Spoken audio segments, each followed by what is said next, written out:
ఈ రోజు వీడియోలో ఏఐ వితౌట్ ఎంఎల్ అనే కాన్సెప్ట్‌ని డిస్కస్ చేసుకుందాం.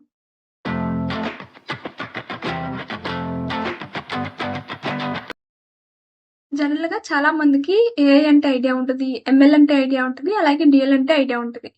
కానీ చాలా మందికి ఒక డౌట్ ఉంటది. మెషిన్ లెర్నింగ్ లేకుండా ఒక ఆర్టిఫిషియల్ ఇంటెలిజెన్స్‌లో ఇంకేముంటది? ఇంక ఎక్స్‌ట్రా‌గా ఏం కాన్సెప్ట్స్ ఉంటాయి?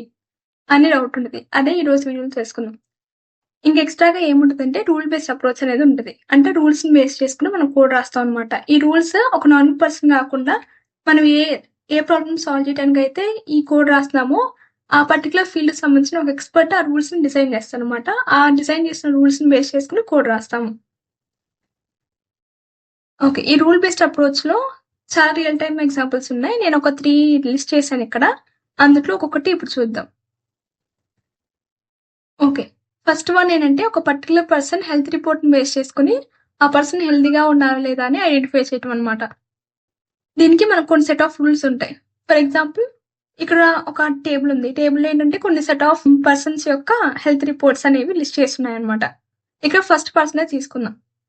ఆ particular person age, blood pressure and cholesterol, blood sugar, health rate ఇవన్నిటిని బేస్ చేసుకొని ఆ పర్సన్ హెల్తీగా ఉన్నారా లేదా అనేది మనం ఐడెంటిఫై చేద్దాం.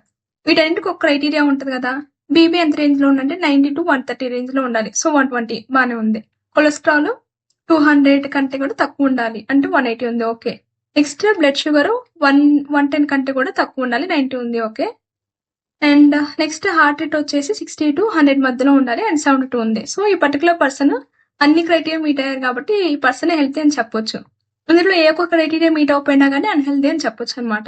సో, ఇలాగ ఒక సింపుల్ రూల్ బేస్డ్ అప్రోచ్‌ని యూజ్ చేస్తదనమాట ఈ మెషిన్స్.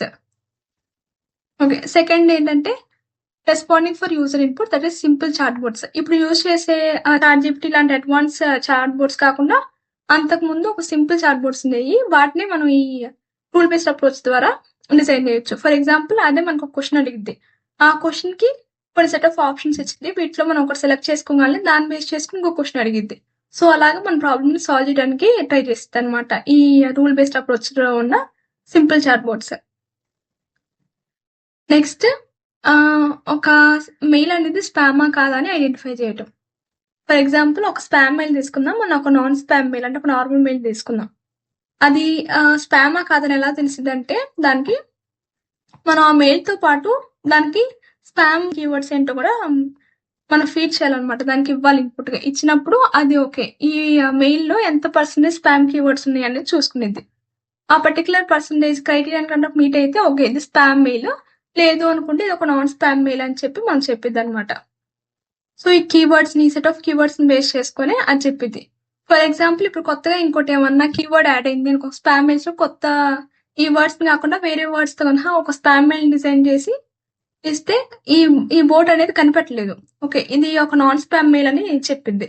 కానీ నిజానికి అదే ఒక స్పామ్ మెయిల్ అయ్యే అవకాశం ఉంది. ఇవేంటంటే నేర్చుకోవు. మెషిన్ లెర్నింగ్ ఆల్గోరిథమ్స్ అయితే ఎప్పటికప్పుడు అప్‌డేట్ అవుతూ ఉంటాయి. నేర్చుకుంటూ ఉంటాయి. అందుకే రియల్ టైమ్‌లో వాటిని ఎక్కువ యూజ్ చేస్తారు. అండ్ వీటిని గూడా యూజ్ చేస్తారు గూడా. ప్రీవియస్‌గా యూజ్ చేసేవాళ్ళు. ఇప్పుడు వీటి యూసేజ్ కొంచెం తక్కువైంది.